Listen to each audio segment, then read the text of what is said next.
Hey YouTube, Kevin Cleary with a knife video. Today I've got a great blade. Now this is one that took some time to grow on me, but now that I've got it and I've been using it and having some pocket time, I'm very impressed. I have here a zero tolerance. It's the 0562. Okay, this is the carbon fiber scaled version with the M390 steel. And this particular one I have changed out the hardware for blue anodized titanium hardware, and I think it looks really good. In fact, from the time I got this knife, as soon as I took a look at it, I kind of knew that I wanted that. I'd heard that such a thing was available, so that was in the back of my mind. Anyway, really glad to have this knife. By way of introduction, this is pretty well the closest thing you can buy in a production knife to, or in a sort of more affordable production knife to an XM18. This is the carbon, this is sort of the upgraded version. It's still nowhere near the cost of an XM18, but there is a step down version of this with G10 and LMAX steel, which is still, by the way, great steel, right? Now, a couple more comments on the blade steel here. It is M390. These are no longer produced in M390. I guess Zero Tolerance was having a hard time sourcing it, and because of that, it was delaying production, so they switched the steel to CTS 204P, and now they are available, I think, in most stores. I did check Blade HQ today and they were sold out. Now I don't know, I don't think that's common. I think they should be more available now that they've switched the blade steel. However, while it's cool that they've switched the blade steel, and certainly CTS 204P is a great steel, most people would say it's equivalent to the Bowler M390. It's pretty cool that for those of us who do have an M390 version, they have switched things up a little and won't be available now. So if you've got an M390 version of this knife, hold on to it, okay? Don't go and get rid of it because there's not going to be a lot of them out there. That is, unless at some point in the future they switch it back, which I don't know, doesn't seem likely.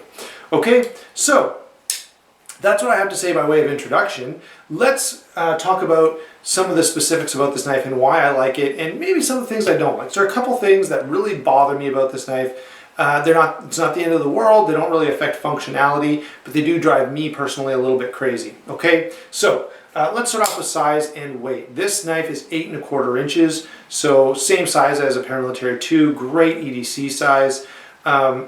It's a fine knife for me. Now you guys know I like bigger knives, and I've got a couple quick comparisons here. Here is my 0560, and of course this was the first sort of zero tolerance Hinderer collaboration.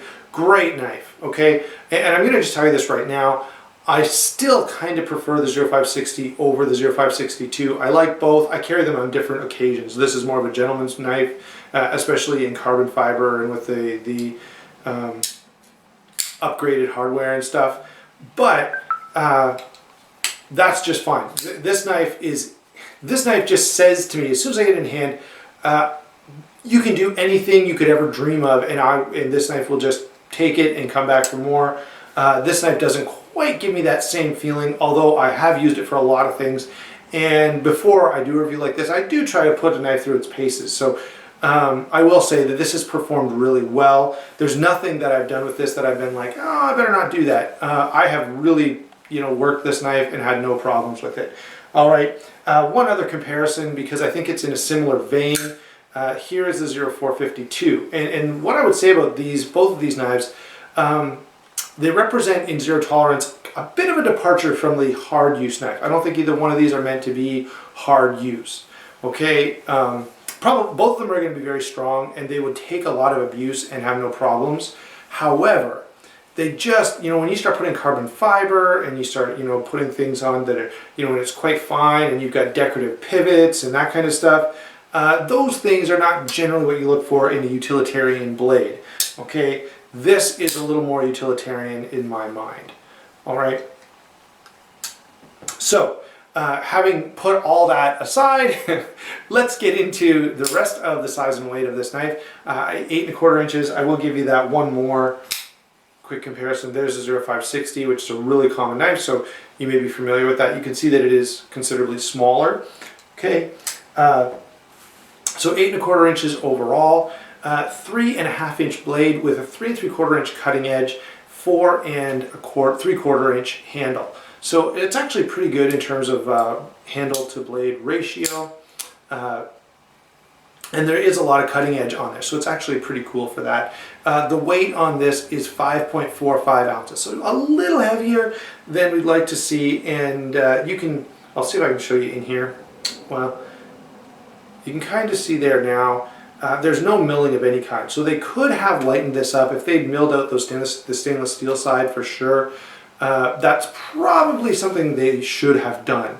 I would have liked to see that just a little bit lighter, but that said, 5.45 ounces is not heavy. You know, consider the fact that I carry this all the time, and it's a little over 6 ounces. You know, 4.545 ounces is not going to, you know, be the end of the world for me. Maybe for you, that'll be a big issue. Let's see. I think that's everything in terms of size and weight. So again, 8 1/4 inches, 3 1/2, 4 3/4. Fairly simple breakdown, and 5.45 ounces. Okay. Now, I do want to point out that the blade here is a very cool grind. And I'm going to zoom in on this because it's different than what we're used to seeing. Okay. If okay, so here we go. There's that blade for you in a little closer view, and you can see that it's a flat grind, but it's not a typical flat grind.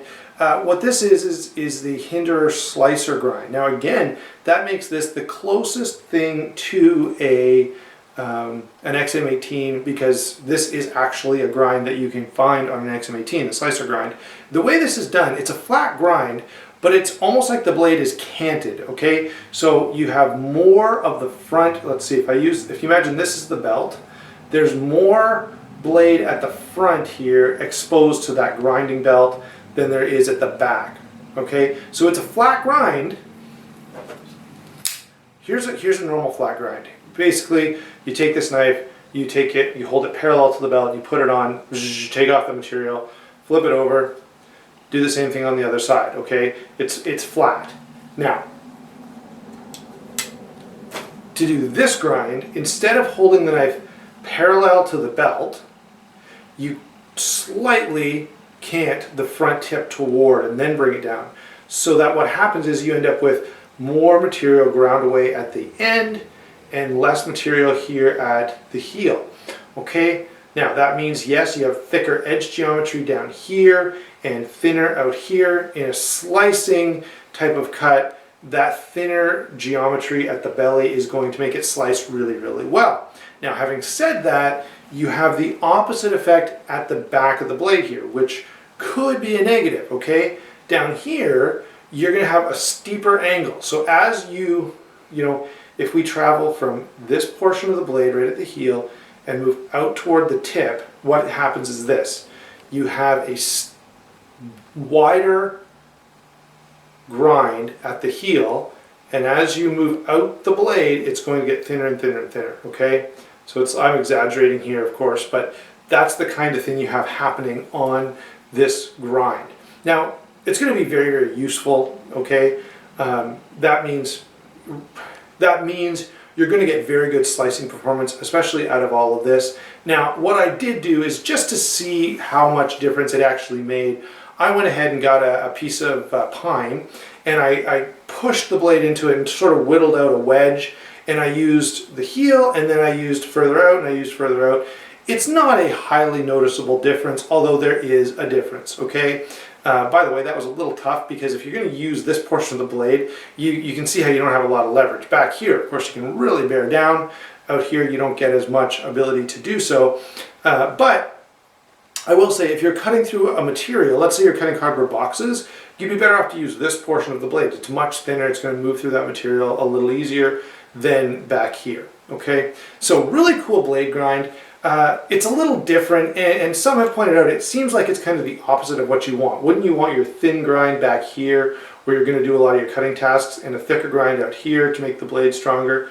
Probably yes, but is it the end of the world? Does it make the knife, somehow less functional? No. And by the way, aesthetically, I've got to say that it looks amazing.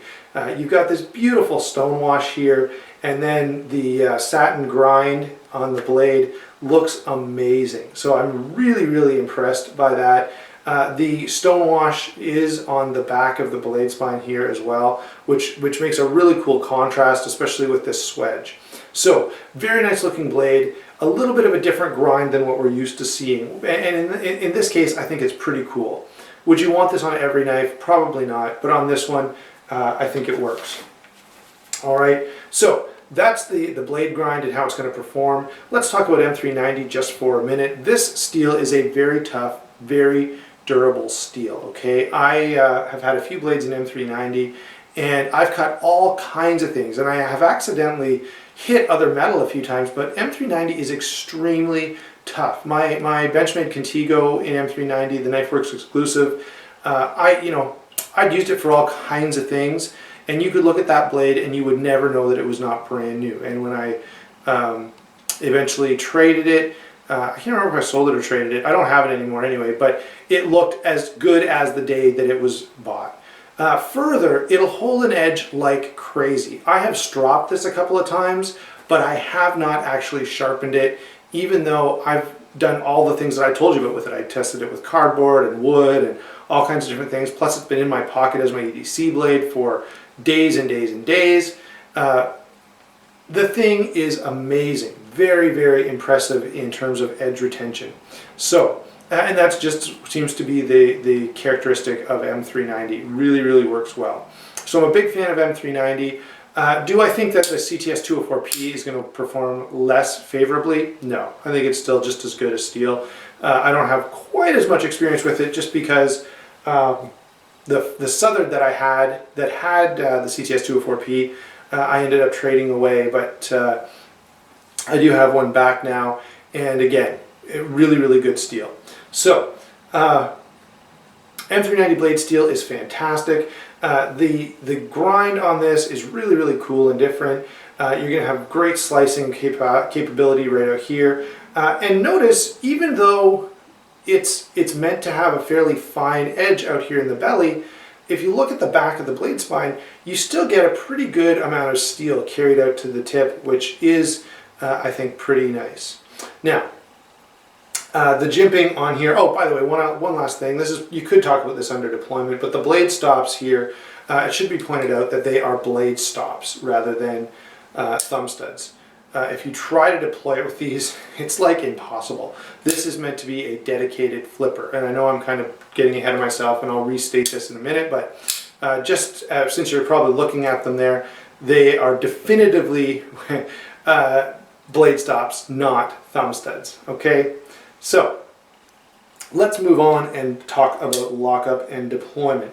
It is a dedicated flipper, as I just said, and it flips really, really well. Super, super good. The detent on this is kind of perfect, okay? It's just strong enough that it flips out fast and hard, while at the same time not being so strong that you're going to get sore fingers and you're going to get fatigue working it. Compare it to the 0452, and the detent is a little softer on this, even though you're not sacrificing anything as far as I can tell in terms of deployment. So let me, similar speed, similar power in deployment there.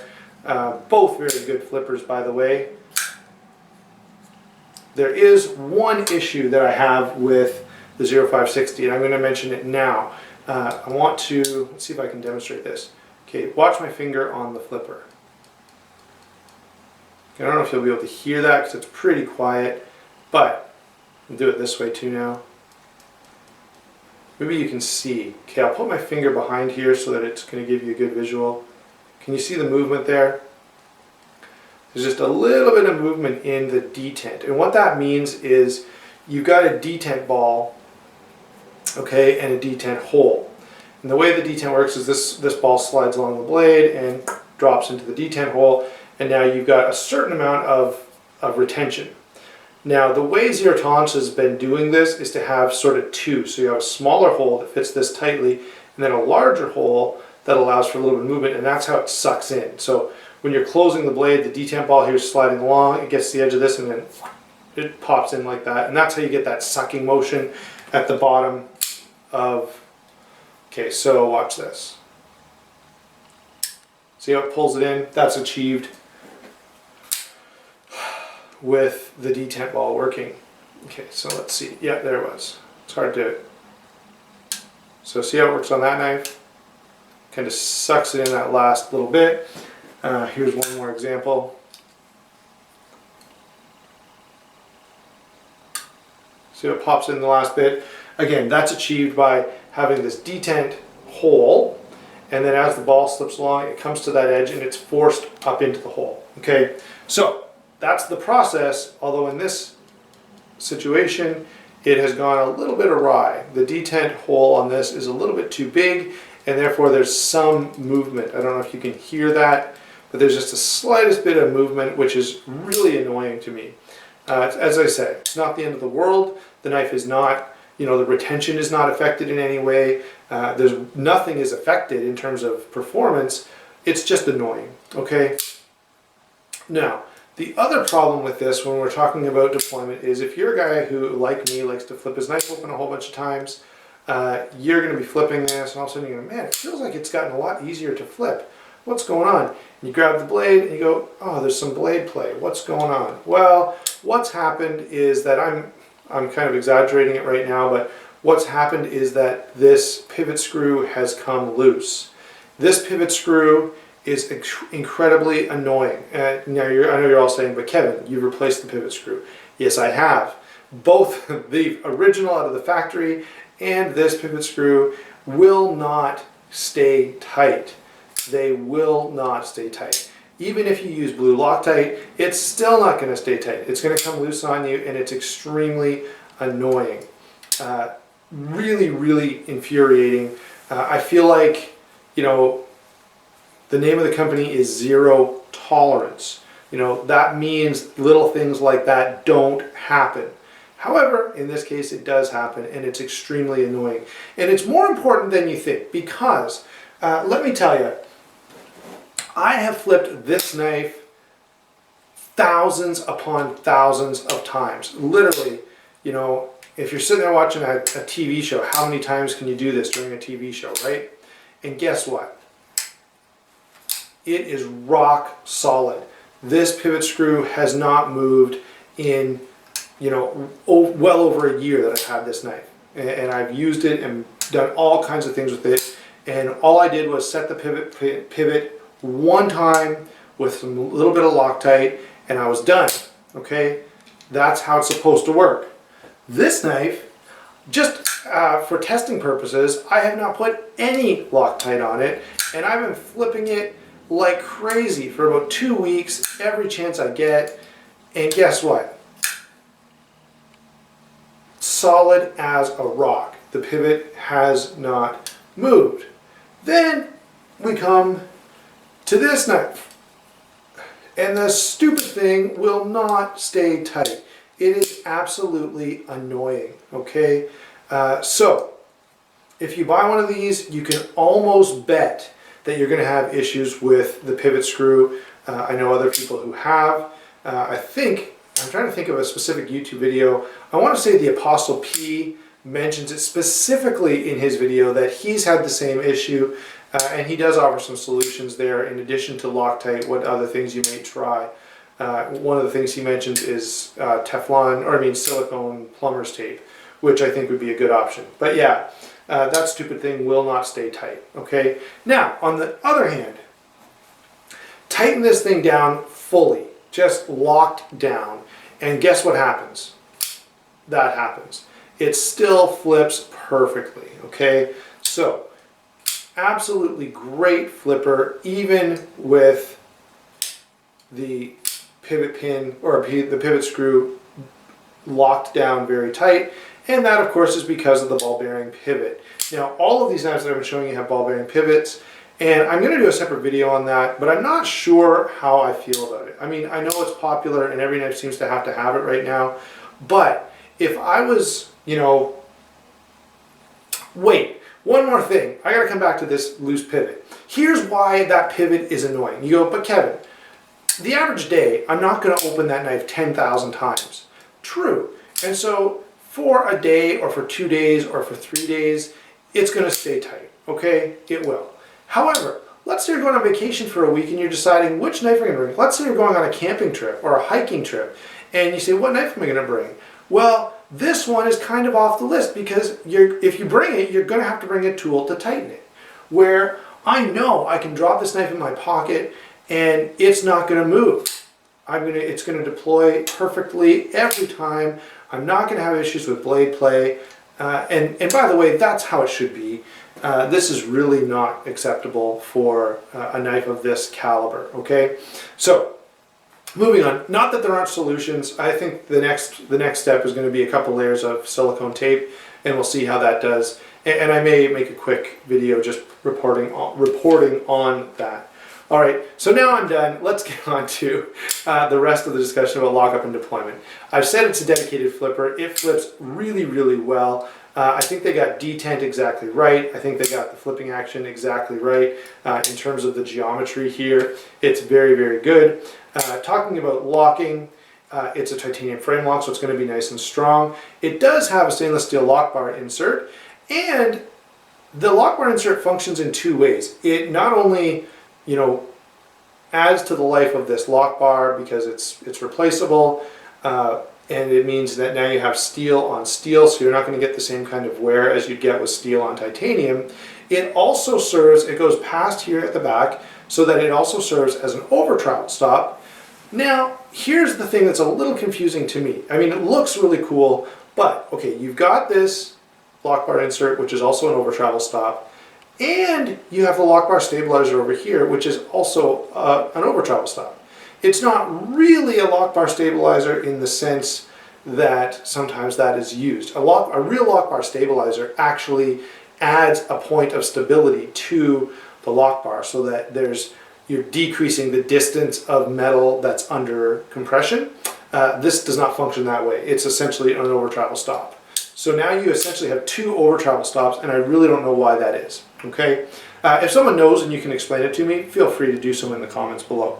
All right, now let's see, is there anything I've missed? No, I've got the wiggle and the detent. I've got that silly screw that won't stay tight. Let's go on and talk about the handle, because the handle on this is a real win. It fits perfectly in hand. You can use this thing for a very long time and be very comfortable. No hot spots, no issues at all. It is, of course, very attractive carbon fiber. I obviously added the anodized hardware, which I think looks completely awesome on this. If you're going to do that, by the way, just a heads up, make sure that you tape whatever tools you're going to use, because titanium is, of course, softer than steel, and you will mar it with the steel screwdriver or Torx bit or whatever you use there, okay? In this case, by the way, it has to be a screwdriver because they're just slot screwdriver screws, okay? So just be aware of that. Anyway, I love the way this looks with the blue accents. I think it looks totally awesome. It's extremely comfortable in hand. Retention and strength for stabbing is very good because of this deep choil at the front. You're not going up on this blade no matter what you do. And the jimping here, although it's not extended down the spine the way it is on the 0560, you can see how the jimping keeps going all the way down to here. It is still very functional in that, if you put your thumb there, it does lock your thumb in quite well. It could be a little longer. I would actually have liked to see just a little bit here on, even if it was like the first ½ an inch of handle, it would have been nice, but it's not the end of the world. It is very functional jimping, and zero tolerance usually gets jimping right, unlike other companies that seem to consistently get it wrong. And by wrong, I just mean it doesn't actually hold your thumb, okay, or whatever finger it's near. So that's the jimping. Functional retention is very good. Of course, with the G10, you're going to be more grippy than you are with the carbon fiber. And of course, going with the carbon fiber option sort of leans this knife toward collectability and kind of a gentleman's folder. However, what I will say is this knife is highly, highly durable and useful. So what you end up with is a really nice combination. It's somewhat like the comment I made about the Savenza, where you have a gorgeous looking, elegant knife that can also take a beating. And that's what you have here. You have this beautiful knife, looks awesome, but hey, you could chop down a tree with this thing and not think twice about it. So if you're in that situation where you need a knife that looks really cool, that looks a little classier, maybe for an office, I think this is a great fit, but you're not sacrificing anything in terms of toughness, in terms of durability. So it's a great knife for that purpose, and the handle certainly suits that purpose really, really well. Let's talk about the pocket clip as the last thing we want to mention. This pocket clip is a deep carry clip, and of course, essentially from here down, it looks just like a Hinderer clip. Okay, so again, it's very, very Hinderer-esque, with the only difference being that this is a deep carry clip rather than attaching, down here on the handle where the Hinderers do. By the way, to change this, you take out these screws on this last stop and flip the whole thing around. Okay, the last standoff here is specifically designed to fit through this pocket clip, so you have to do it that way. So when you take it out, you have to flip the standoff and everything around and then put it back in, and that'll work just fine for you. Okay, so I think this clip is a real win. I'm a fan, by the way, of simple clips. This one is even almost a little too big for my liking. I really like this clip. Okay, it's just right. It's not too big, it's not too small, it just functions well. And actually, I like this clip as well, even though I don't think it suits the knife that well. It's functional. Its functionality is just perfect. It's deep carry, it's not too big. What I like to have seen something more decorative here on this particular knife, yes, I would have, but the functionality of that clip is just perfect, and the functionality on this is good as well. Certainly I'm not complaining about it. It does go in and out of pocket very easily, which is kind of important. So does this. Okay, so pocket clip is a win. The handle shape and ergonomics is very good. The deployment is very good. The issues that I have with this are, of course, that wiggly detent and the pivot screw that doesn't want to stay tight. All right, overall, this is actually a phenomenal blade. I'm going to back out here. It's a great blade, and I have gotten, over the last few weeks and months, a lot of use on this, and I've played with it. Obviously, I'm a knife guy, so I spend time playing with them and cutting things that probably don't need to be cut. But I have, I found this knife to be very, very good. Certainly, it's high-end, it's classy, it's cool, while at the same time being very functional. I would say this knife, the 0452, probably leans a little more toward the, let's say, artistic side of things. It's not going to be quite as hard use, it's not going to be quite as heavy duty, although it's going to be more than heavy duty enough for anything that most of us are going to be doing. This is going to be a little stronger in construction, and of course so is this. I think this is a great sort of predecessor. I mean, I guess this is sort of a great continuation of this line. I do like this considerably better than the other sort of Hinderer inspired options that are out there. I've got to say, I'm going to do a whole video on this, but I feel like zero tolerance has kind of moved away from this. I love this knife. I think this is fantastic, and this is a quintessential zero tolerance as far as I'm concerned. This is not so much. This is, a well put together high-end knife, comparable to lots of other high-end knives, but I think it's compromised the spirit of zero tolerance just a little in the sense of it being super hard use. I think they still say built like a tank, but I don't know how you can say built like a tank about, the 0808 or the 0450 or, a number of the 0900, kind of short, fat, EDC style blades, which are great, but they just don't seem to have the heart of zero tolerance when they started with the 0300 and the 0200 and the even the 0350 and the 560. I'm going to do a whole video on that, so I'm kind of off topic here. Overall, this is a great blade. I'm really happy that I have it. I really, in terms of as a collector, I'm really excited about this being an M390, especially now that they switched to the CTS 204P. I found this knife extremely carryable. It works great with, in a pair of suit pants on Sunday morning. Works great as an EDC through the week. It's tough enough, it's durable enough, and you're getting, for a much, much lower price point, what is almost exactly an XM18. Okay, so there you go. That's my take on the 0562. I will give you an update. Eventually I will figure out a way to make this stop spinning, make it stop coming loose. As I said, I've tried blue Loctite, I've tried a little bit of silicone tape. I'm going to do 2 layers and see if that solves the problem. Alright, there you go. Thanks a lot for watching. I hope you enjoyed the video, and I've got to say, big fan of the 0562, even though when I first saw it, when it first came out, I wasn't totally sold on it. So it's interesting how sort of things can change over time. Talk to you later, YouTube.